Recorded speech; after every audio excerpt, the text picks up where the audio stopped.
Hey guys, welcome back. This is Celeb 254 and just as you guys requested, tumewasikiza and we have, I think unaweza kujiintroduce. Yeah, mimi naitwa Blessing.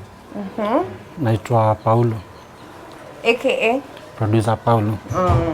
Unajua tu unaweza shanga, Paulo anafanya kazi gani? So maybe you give them your real names ama unaitwa hivyo kweli?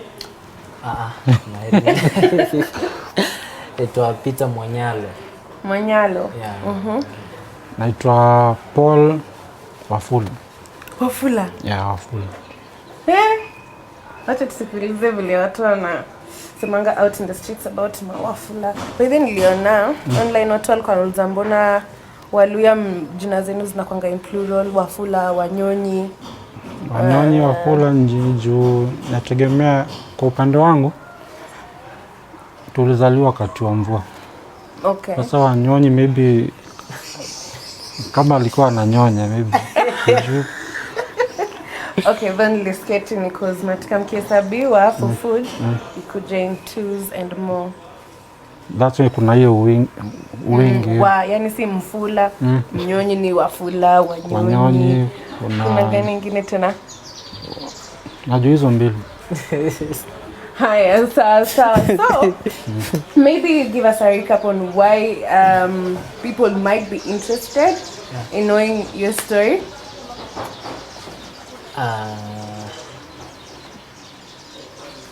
Nafikiri yani ni kitoto ulikuwa tarajii imetokea. Sasa lazima watakuwa interested wafuatilie wajue deep kianza aje nini. Yeah. And unaona maybe kwa nini watu wangependa kusikia stories zenu sasa? Kwa sababu watu walisikia Paul ni mwizi aliiba. Na maybe wangeshangaa mbona Paul aibe na anasema ameokoka. Okay, so we will get a background information about the two guests today. So first of all, ningependa kuuliza, how did you guys join EMB and what were you doing before joining EMB? Before mimi nilikuwa soja. Kabla ni join EMB, nilikuwa soja. Nikaenda nikarecord. Nasubiri EMB. Nikapatana na Kioko, akanilink up kwa Bahati. Bahati akaona ni support. Okay, and what about you? Mimi kujoin EMB nilijoin through Mr. Feed. Hiyo time kumbe ndio ilikuwa inapikwa. Yeah. So for me to know Bahati ni through Mr. Feed. Yeah. So after hapo ndo tuka link up na Bahati. Okay, and what were you doing before? Before nilikuwa bado nafanya muziki. Yeah. Okay. So first of all, we'd like to appreciate wale watu wenye wamesha tune in. Tuko na Kaloi Brother, tuko na Shix Mathu, Philemon Bore, tuko na Javo Lyrics, Rosie Blessed, Atito, tuko na Peter Mbugwa, alafu Shimunyi. Unauliza Rada tumeshawaambia hapo, where we will be getting to know our two guests on a more personal level and maybe some of the questions that we've been having in our heads wanaweza katujibia. So can you explain to us like a typical day for you kwa studio? Typical day kwa studio mara mingi nikukuwa tu busy. Yeah. Kutafuta sound na maybe kufanya research. Do you play an instrument? Yeah, I play keyboard. The keyboard. Yeah. Okay, na wewe ukienda kwa studio ni vitu gani lazima ufanye on a daily?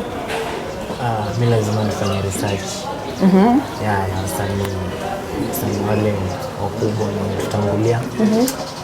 Na pia create more ideas. Yeah, izionyeshe. Yani na try kuwa creative. Yeah. Okay. So I think first of all it's very important for a producer to play at least one instrument because pia msanii kama msanii? Huwezi kuwa msanii kama huwezi instrument. Are you sure? Yeah, I'm sure.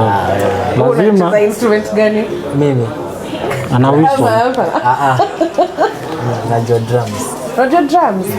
But I'm so sure there are so many artists who just know how to sing. Hata labda ajui songwriting, hata ajui an instrument, but anajua kuimba.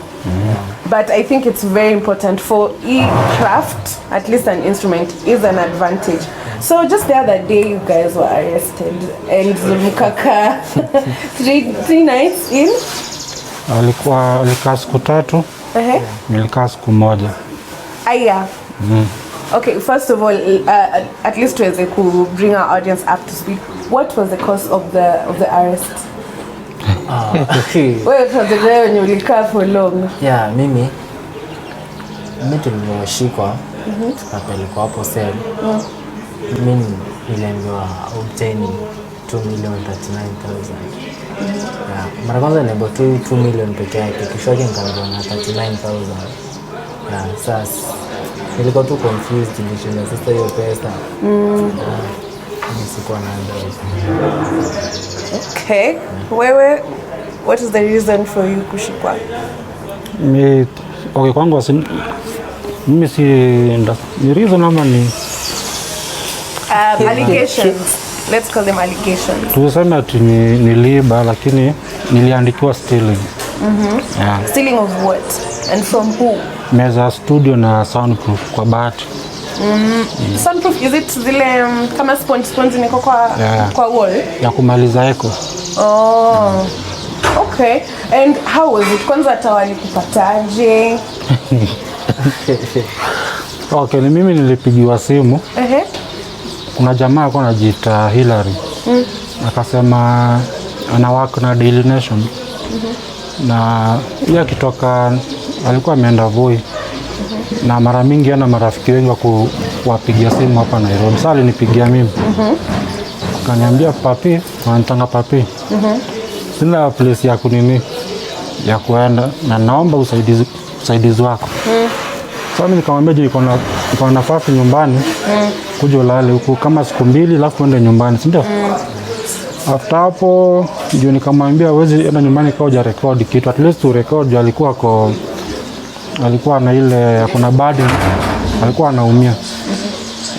Sasa kukuja nyumbani nikamwambia kama una nini jua kama hakuwa na Instagram account yake na hakuwa na account yake yote ilikuwa imeshahakiwa.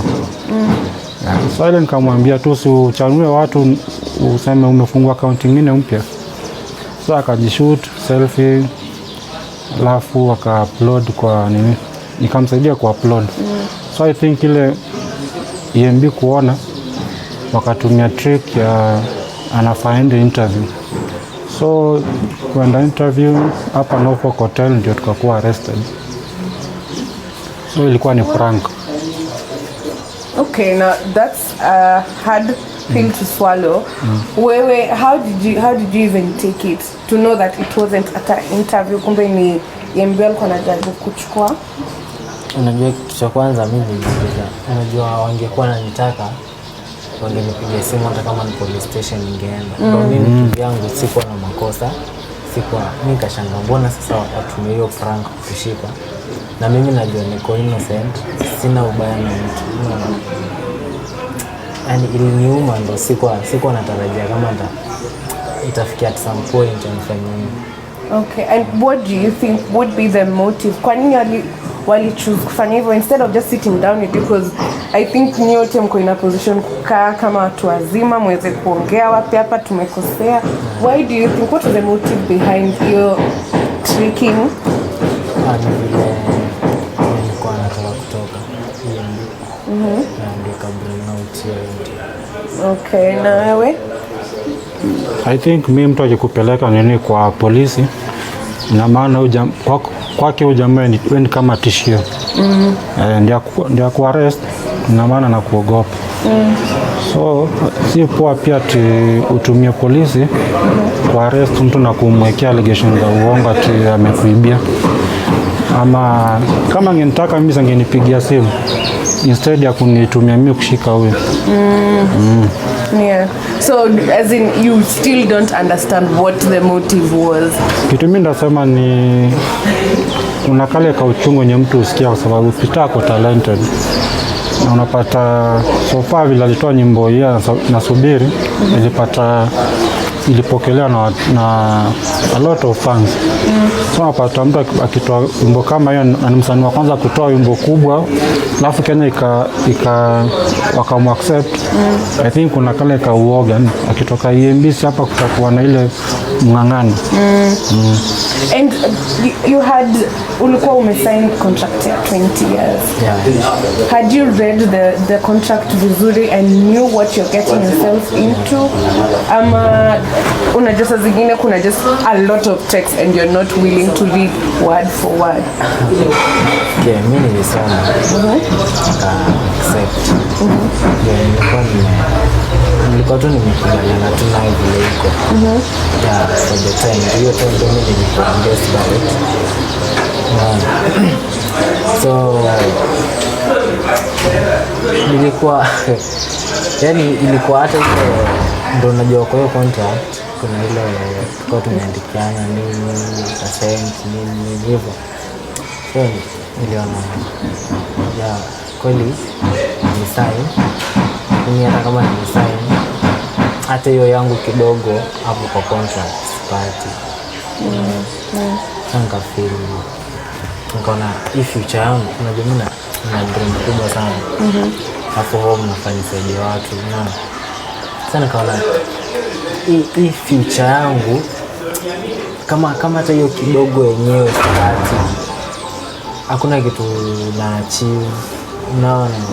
Ya navaa fiti nakula hiyo tu lakini in real life sense hakuna kitu naendelea. You're not saving, you're not investing. Yeah. Sasa nikaona wacha tu ni protect future yangu sasa mapema nikamwona ni isikuje kuniwasi. Ndio sasa sema nimetoka nikiwa star, mimi sio star. Hata sikuwa nimemaliza 6 months. Unaona? Ningekuwa nimekaa maybe kama 2 years ndio watu wanasema huyu jamaa alikuwa anatafuta fame ndio atoke. Yeah. Lakini mimi sitting nilikuwa natafuta. Yaani nilikaa tu nikajifikiria na sikujifikiria eti mara moja ama mara mbili ama nilidanganywa.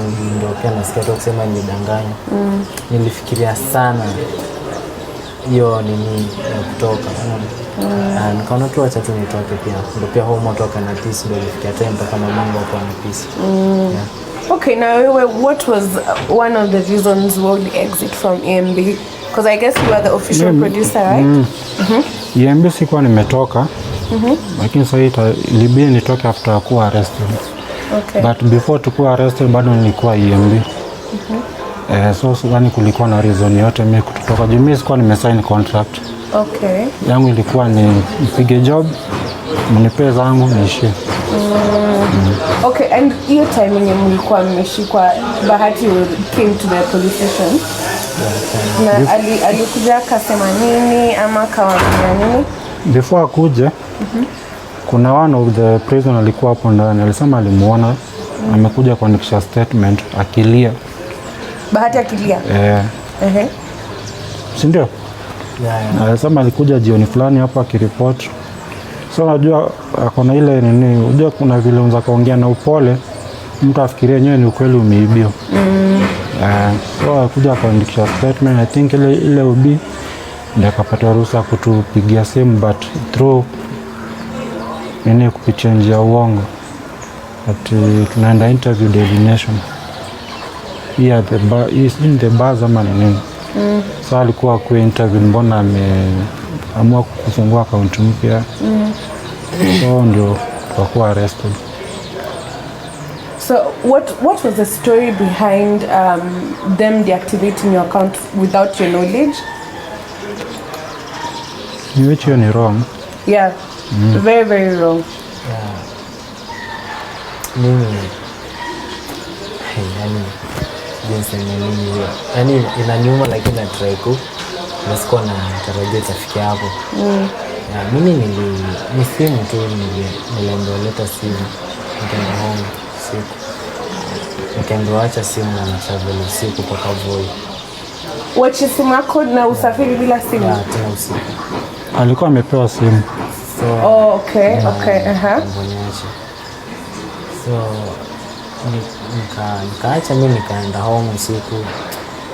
Iliniuma, yani nilifika home napata kila mtu wako nje pa kule dadangu mlongo wako na wari. Mpaka waone nimefika ndo walali, alafu nifika kitu 8:30 usiku. Ili ndo kufika hapo nikaona hiyo mazingira watu wana amani. Yesu amefurahi ameniona. Lakini unashindwa mbona unarudi ukiwa hivi? Utarudishwaje hivi? Unaona? Ikafika mahali ilikuwa na affect paka watu home. So ilianza ku affect mom before hata niende. Ndo nilikuwa naongea na simu. Mama kwa ananiambia, watu wananikosesha nyumbani. Sasa hapo ndo iliniuma sana. Ya alafu pia nikoga nimeomba wewe enda tuone kirudi, enda tukamisa. Ndio sana kwa watu wake nikaenda, ndo nilikuwa nimepewa suspension, kwa msemaito suspension ya 1 month. Sasa tukiongea kanienda usirudi.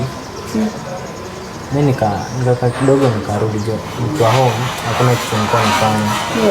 Sasa kurudi pia hiyo tena ikarudi ikaleta shida, nirudi bila information. Lakini kati ya yote nasema Mungu na kila sababu ya kitu kinafanyika. Very true. Na kila mtu ana makosa, unaona kukosana ni kawaida, watu ukosana, tunaweza tukakosana. Hata mtu ukosana na mzazi wake, mnakosana leo, kesho mko pamoja hivyo. So hiyo yote mimi sina shida na hiyo. Main reason tu nilifanya tu nikatoka ni tu kuprotect future yangu, na pia mamangu alianza kukosa peace juu yao, iliniuma sana. Hiyo tu wengine kunikosana.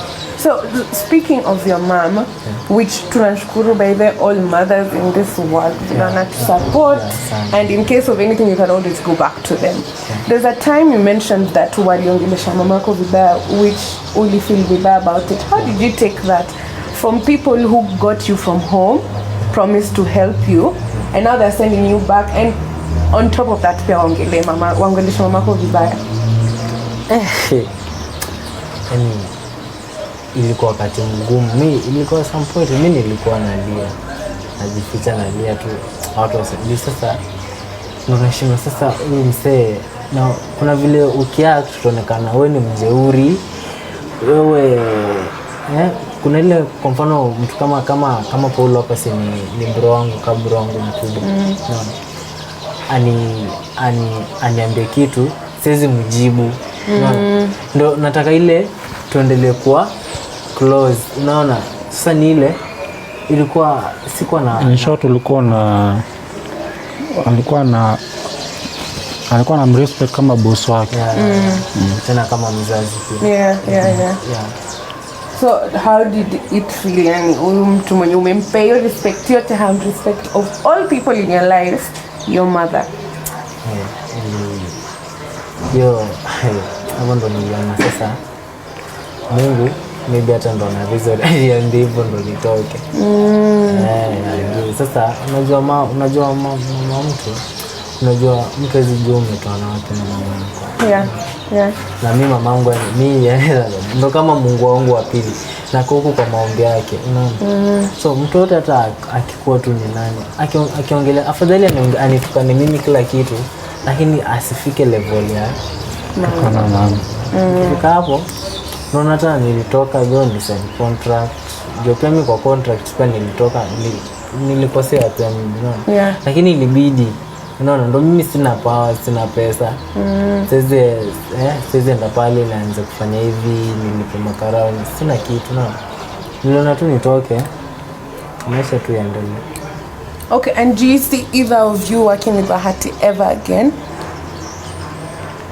Labda apologize, alafu I make it public kwa amamba msamaha.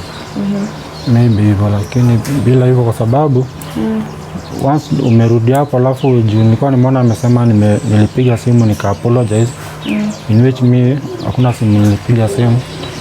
Maybe to make it public, ilikuwa hivi. Juu tulimsamehe. Na pia hata hiyo burden pia. Hata mimi kivyangu sina shida na wewe, sina shida na mtoto wa EMB, ni familia. Mimi niko tu sawa sasa hivi. So do you see yourself working with him anytime? Yeah, akiniita tutafanya kazi, lakini kusainiwa tena kwa label acha tu nini. Na tuseme kama sasa hizo ukipewa 5 minutes na yeye, what are some of the things that you would like to tell him? First nitamwambia kama nimemkosea nisamehe sana. Yeah, mimi kivyake yake nishamsamehe, hata akishindwa kuniomba msamaha niko. Unajua mimi ni Kristo. Na nikishindwa kumsamehe, unajua Mungu hawezi nisamehe. Yeah. So mimi siwezi, sina shida. Mimi nitamuomba msamaha. Hivyo na tuongee, tufanye, tukisema tutaka tufanye kazi, tuimbe, mimi sina shida. Na ndo namrespect sana, amenituombaje. Sana amefanya nikajulikana, sio kitu ndogo. Yeah. Na wewe? Mimi 5 minutes with him, what would you tell him? Vitu mingi sana. Kwa sababu ya kwanza ni alinikosea heshima, kusema nilimwibia meza ya studio na soundproof, but kama ni Christians tunasahau, but pia naye aombe msamaha. Okay, personally, hata mimi kama Mkristo, there are just some allegations that you can make about me, sababu it can challenge what I should do about it. Ilienda viral mpaka mama anakupigia, nasikia Bahati na kwa accuse umemwibia, hata hujaiba 50 bob kwa nyumba, lakini mbona akokelea umeiba. So ile upole nilizaliwa nayo, nikamwambia kuna haja mambo mingi, lakini sio nini ukosea watu alafu unajidefend na polisi, unaona? Yeah. Hiyo ni wrong.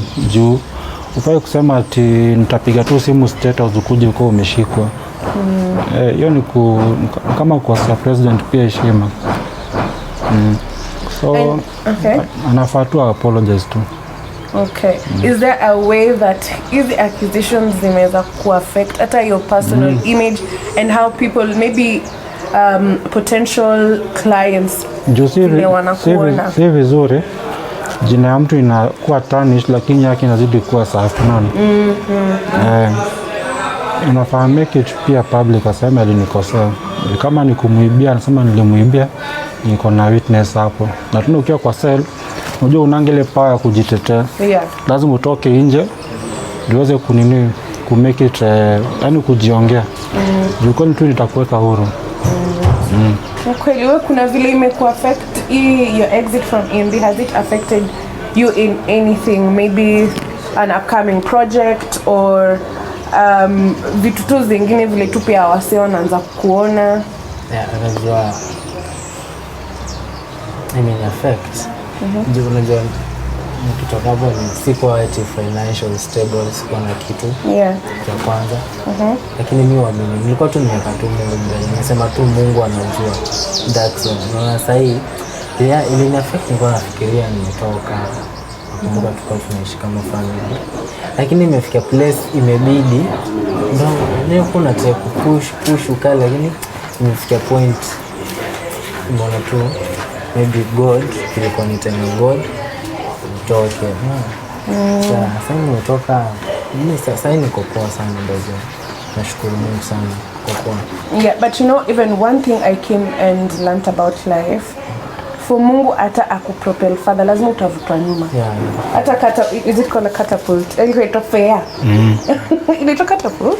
Lazima utaivuta nyuma for it to go further. So maybe this was just a stumble yenye Mungu anakuvuta kidogo na kustretch nyuma kidogo for greater heights. Okay, that's how I'm planning to view it. I hope it's the same way pia on your story. So kwa comments tunaona you are complaining about the noise. Sorry about that, it's a technical issue but inasotiwa. Then Zena Chepto anasema let's go and follow Peter Blessing on IG. I'm so sure you'll really appreciate that, right? Na hiyo handle yako ni? Sorry, ni Peter Blessing. official. Peter Blessing KE, sorry. Peter Blessing KE. yeah. Pamoja hivyo. Yeah, moja tu. Ndio nilifungwa jana. Sasa nataka vacation ndio nitaanza kwa picha nzuri. Ndio sasa sina account. Tunaga kina Peter Blessing hapo hata umefika kama 4,000 followers kipanda, lakini sina account. Ni fake zote. Okay. Then we're also seeing Mary Guaro anasema Peter and Paulo, stay strong guys, God is on your side. SK Nganga anasema Limuru Town Tune, thank you so much. Hapo, if you have any questions you'd like to ask them, they are also open to that. Then tunaona Judy Stan anasema tell him where he came from, nothing to the same thing. I think what she's trying to say is where you came from and where you're going is not the same thing. So honestly, kama Mungu ameamua wewe ni my project mpaka tumalizane. Hata niingilie haita change his plans for you. So also nilikuwa nataka kujua what is your relationship na Wisdom, and do you think ali contribute to your exit in any way, labda maneno ama nini? Yeah, nilikuwa nimesema unajua kukosana ni lazima. Yeah.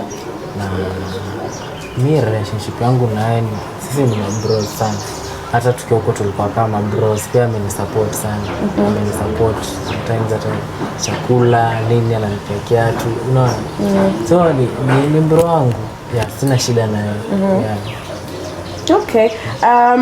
So wewe saizi, now that has happened, you obviously vile umesema tu vitu vako in the future. So what are you planning ahead, at least to be on the right tracks now, what you're planning for yourself? Nafikiri sahihi kazi kama nyimbo bado yani nitaimba. Unajua ndo calling yangu. Nasitaki kuenda kwa Mungu baadaye nje kuuliza nifanya nini duniani. Yeah. No. So naomba tu mafans wangu watarajie mambo mengi sana. Mengi. Na nikianza hivi ndo I hope kutakuwa na nitaenda paka niache dream zangu na ndo tutakuwa msanii mkubwa sana. I know that will happen. So are you two working together now? So far kwangu ilikuwa ni kama kumsupport. Yeah. Juu mimi sina label ati nasema saizi artist, lakini kama ndugu yangu nilifanya kama kumsaidia. Okay. Kwa sababu alikuwa amekosa place ya kwenda usiku. Yeah. So ndo nikasema nitakusaidia mpaka penye nitaweza. But so far naye Mungu naye alituma watu wakuja kumchukua. So anakaa naye. Okay, so now how are you planning to pay back that money yenye umekiziwa, unasema obtaining? Yeah. That is what it said. Yeah. So how are you planning to pay back that money? First, hiyo pesa yote hata Mungu ni shahidi. Hiyo pesa hiyo ni true false. Ndo hata sikumaliza 6 months na shiba 2M zimetoka wapi. Yeah. Sasa hiyo inaonyesha kuna machungu fulani ndio tunatoka, ndo sasa ile hasira ikafanya hiyo niandikiwa pesa yote. Ndo sasa ningeka kama 2 years maybe singekuwa kama 50M. No. Aki. Ukweli, yeah. Ndio maana nasema na protect future yangu mapema. So mimi hiyo pesa ndo mimi sijasema nitalipa juu sasa sijaiba. Sijapokonya mtu pesa, unaona. Hiyo pesa mwenyewe hata sijawahi shika. Unaona? Yeah. So mimi nasema tu Mungu ndo atanitetea. Okay. Yeah. And do you think hata vile how wali invest in that short period of time, do you think hata ni fair for them to ask for such an amount? Considering pia the what is this, the EMB Jesus party that was there na ukalipwa 3,000. Do you think ni fair? Lakini hapo kwa EMB sidhani kama alilipwa 3,000. Hakulipwa. Oh, hukulipwa kabisa? Yeah. The 3,000, sorry for that. The 3,000 anasema hiyo alikuwa amepatwa tafute, vile mimi aliniambia. Yeah. Alikuwa atafute nyumba. Sasa sijui ilikuwa deposit ni 1,000, rent ni 1,000, alafu 1,000 ni ya chakula. Nyumba wapi? Sijui. Ndio hapa. Hebu tuambie because I think I got it wrong. Juu mimi najua beef yote akiniambia ilianzia through hiyo nini. Hiyo EMB Jesus Party. After ame perform. Yeah. Akakuwa appreciated na 4,000 na Jaguar. So I think kuna kale kanini ilianzia hapo hiyo kabisa. Tell us from the horse's mouth. Ongea tu kweli mbele ya Mungu. Yeah, nilikuwa 3K kweli. Tafute nyumba. Lakini hiyo 3K baadaye alikuja nipigia simu akaniambia tumeo kwenda nayo nyumbani kurudi.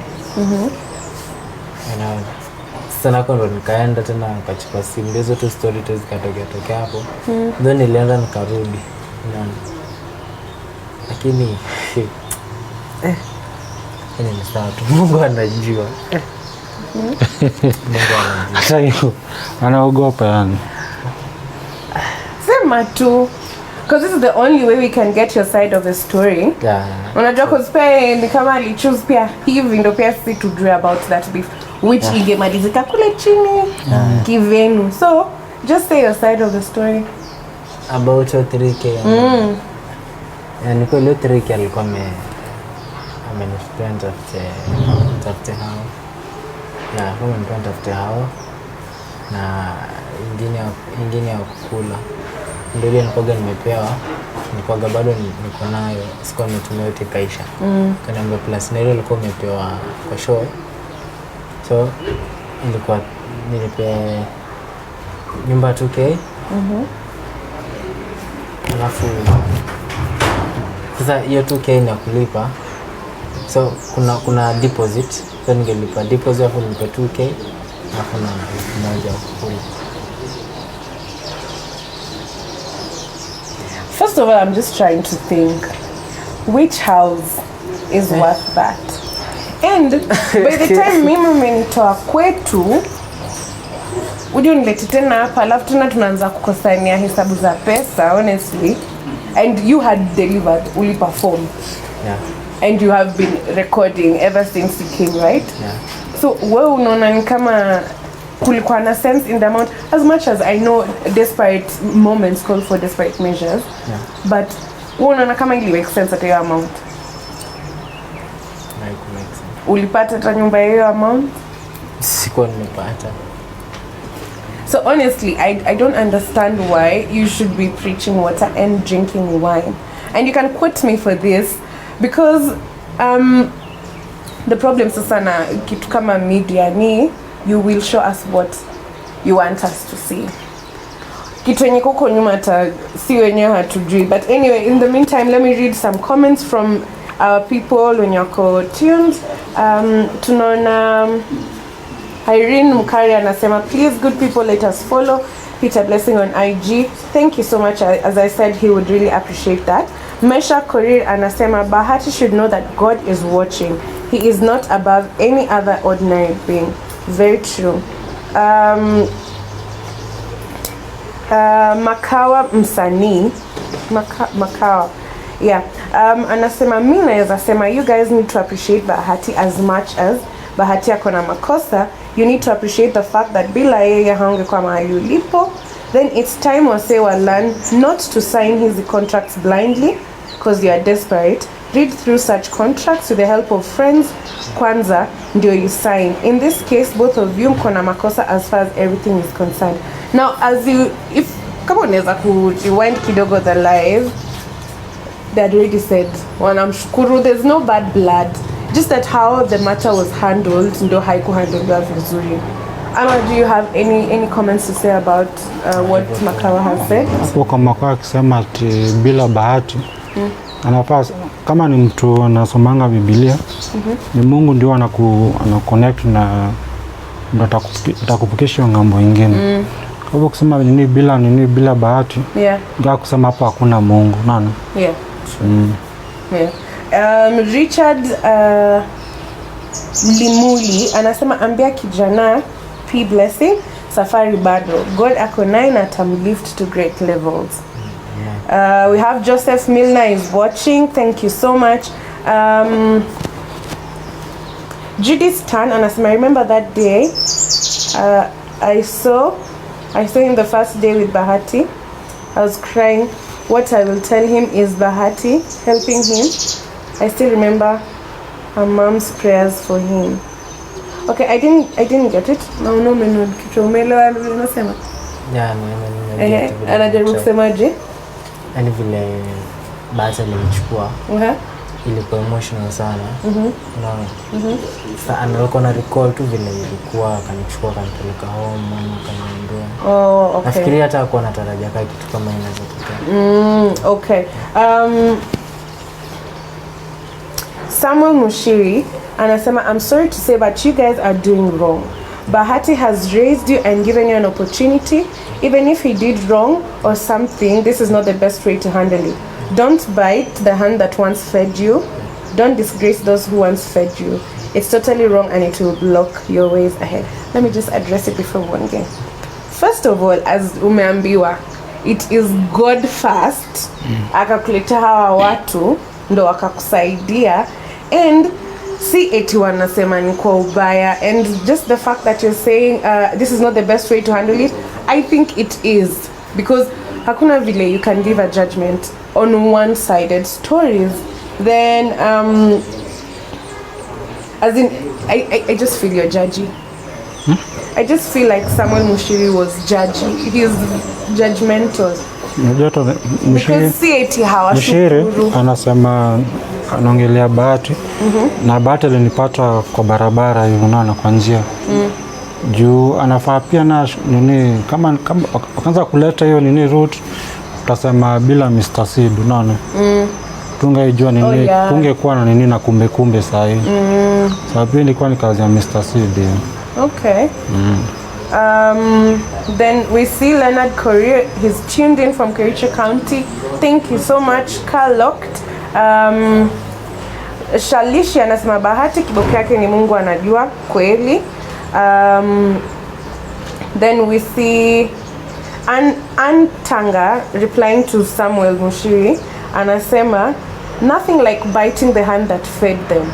This was daylight exploitation. Then Nick Park anasema pesa ndo imeingia kwa kichwa ya Bahati.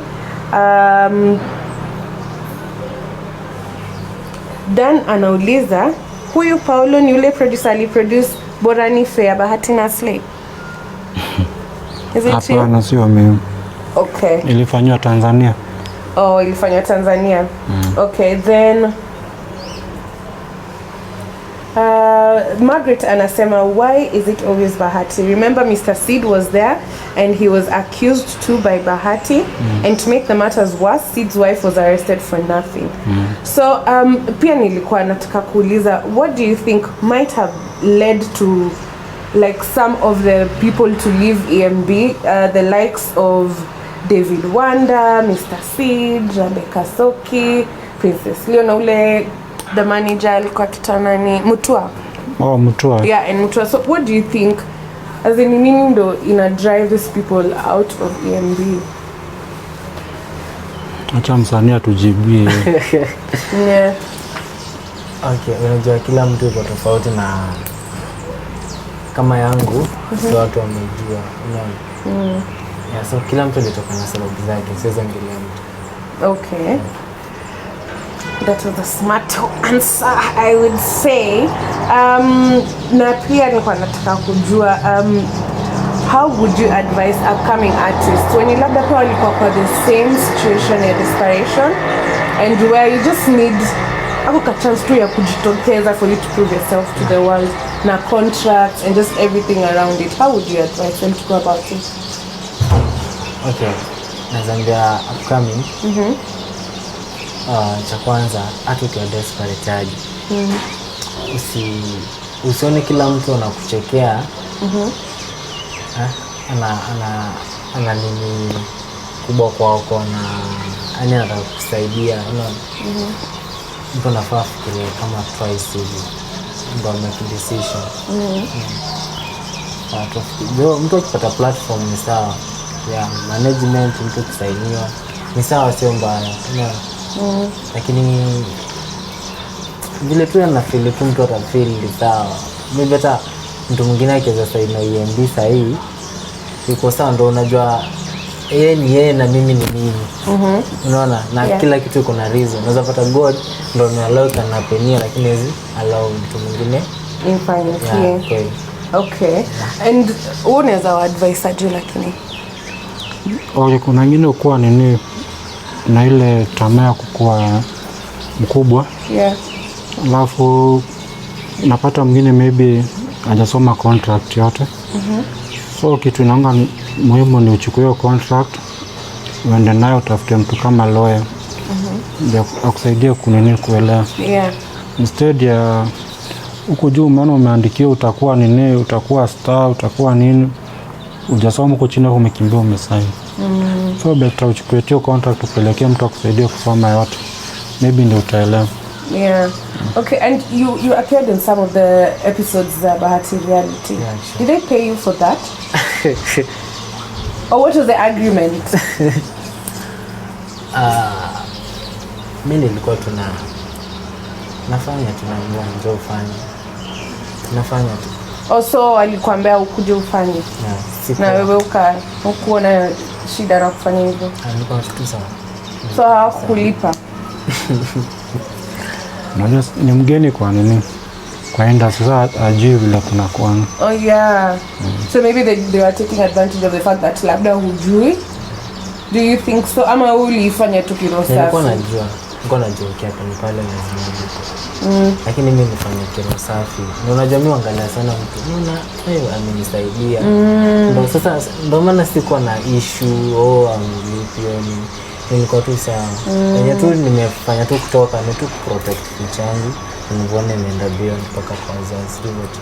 Okay, so from me to you, first of all nakuombea sana everything to work out well for you. Kila kitu yenye unaona ni kama labda Mungu alikuwa amekulet down sababu majaribu.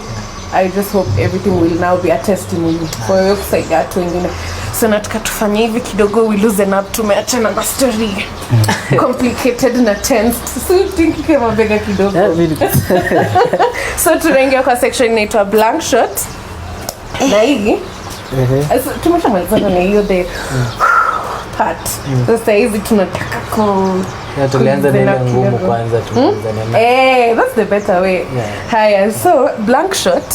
Wewe kwanza unafikiria ni jua? Mimi? Nikisema blank shot. Tansi guess. Unaona ni? Ni sasa maswali tu normal tu zenye kama kila mtu anaweza uliza mwingine. You're a smart one. So blank shot ni kama jaza pengo. So nitauliza kila mtu atajaza pengo kivyake. Sawa. Tuko tayari. Haya. Nikiambiwa ni choose between dash and dash, nita choose dash. Nikiambiwa ni choose between dash and dash, nita choose dash. Hata nyinyi nataka kusikia kama mchoose dash na dash uta choose dash. Haya, nani ataanza? Anza na Paulo. Choose dash and dash. Ulisema unakutanga papi? Papi. Haya, anza papi.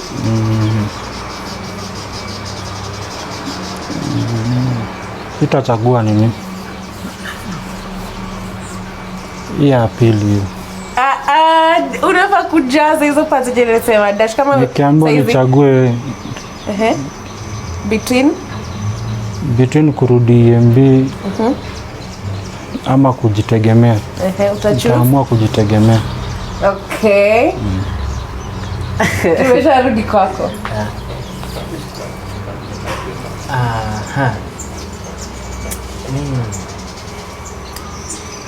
Nikiambiwa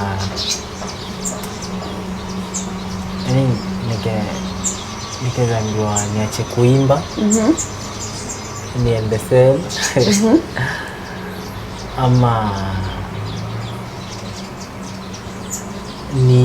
niimbe tu. Mimi nitaimba tu hata kama nikipelekwa, hata kama ni jela. Nitaimba tu hata nikipelekwa wapi nitaimba. Okay, haya. Hii 2020 nitawacha kudash. Hii 2020 nitaacha kudash.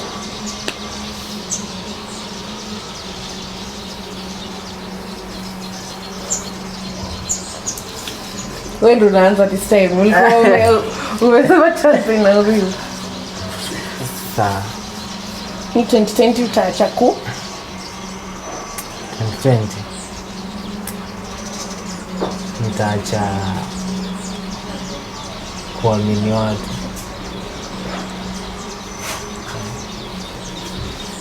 Papi.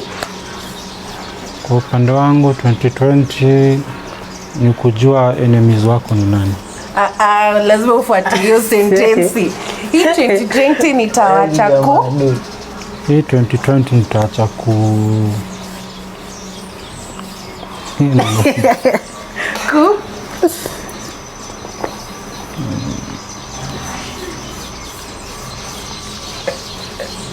ni ngumu. Umesema sasa ni kureframe. Nitaacha kubeba watu. Okay. Kubeba as in Ile huu ni adui wangu, siwezi muongelesha. Instead nitawasalimia tu. Okay. Na tutaongea kama kawaida. Alright. Ndio mna roho safi nini? Mimi ningeshangaa. Haya, kitu moja hamjui juu yangu ni mimi hu. Kitu moja hamjui juu yangu ni mimi hu dash. Mimi hupenda muziki sana. Hiyo tunajua. Hiyo tunajua. Kweli mimi hupenda muziki, hata nikilala nalaga simu kwa hapa na earphones, nikishtuka usiku mpaka nisikie kwanza ndo. Ushaisoma juu ya danger za kulala na simu karibu na wewe? Lakini sijaweka earphones. Nakuaga hapo kwa kitanda hapo kwako kaninyika kwako. Okay. Hapo lakini umetucheza, but tutakuachia tu. Wewe? Rudia swali. Kitu moja hamjui juu yangu ni mimi hu. Kitu moja watu wajue juu yangu ni kasirika. Alafu at the end of the day nimechangamka. Nasahau kila kitu. That's a skill that I need to learn. Haya, stima ishainipotelea Niki. Stima ishainipotelea Niki. Nakumbuka kuna siku nilikuwa nikinyolewa.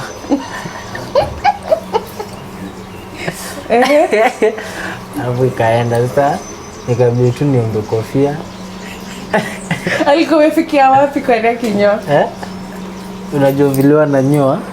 Alikuwa sasa ni ile tu rough kuna plastiko nini hapa hajapiga kati kwa tu hivyo. Ngoma tu kofia nikavaa. Pauline, at least tuko na ma wigs. Tuko na siku zote pia kuna makofia. Unaona kama hii kofia yako huku ka side na huku nyuma inaikwa tuka weave kidogo kanashonga kwa hiyo kofia. So mimi nikivaa hivi unaona Udema ametunza nywele yake. Kumbe labda ndani nywele azimei. Wewe stima ishaikupotelea kidogo? Mimi nilikuwa nimedanganya client nimemaliza kazi yake. Alafu namwambia nakutumia in 30 minutes. Umeedit, alafu stima ikapotea. Au japo nilikuwa muongo. Ulijiteteaje hata? Nilimpigia simu nikamwambia ukweli. Nilimwambia nilikuwa nimesikia kosa mahali kabisa nirudie tena. Sasa naomba unipe time. So kuongeza uongo kwa uongo ingine. Haya.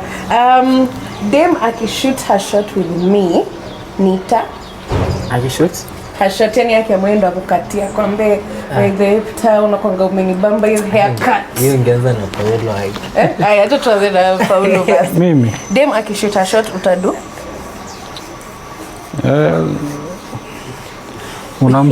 Unamsikiza kwanza. So unaweza ingia box ama unaweza kosa kuingia box? Kwa sahi? Kwa hiyo story. Sahi siwezi ingia box kwa sababu already niko na familia.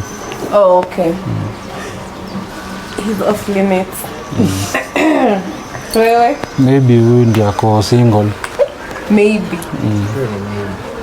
Maybe. Wewe utadu? kweli mimi niko single kabisa, lakini kwa saa hii kumbe ni kweli. Kwa saa hii acha tu Mungu tu ndo atajua, lakini akini approach kwamba tu ngoje kwanza. Ngoja kwanza usikize Mungu. By the time narudi hivi labda alishaambia mtu wengine. Maybe ataangalia sura. Kuna mahali nani huyu msanii Diamond anasema ati sura iko na ugumu wake saa zingine. Sasa inabidi tu na unaweza mjudge na uso uone kama huyu ni wa kungojea. Wanasemanga tabia unarekebishananga baadaye. Lakini uso huwezi change. Ushaona ndio hivyo. Ukiona ndio hivyo tu. Wewe unaonekana kujua sana vitu zingine tunakataa kutuambia. Haya ya mwisho ni ningependa watu wanikumbuke as a dash.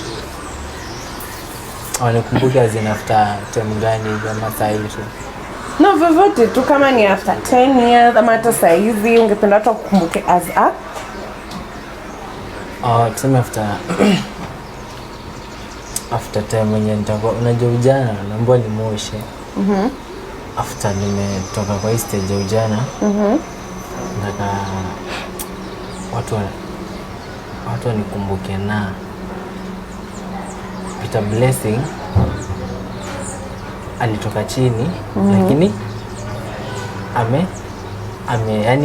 yani ni kwa testimony nikae na inspire watu sana.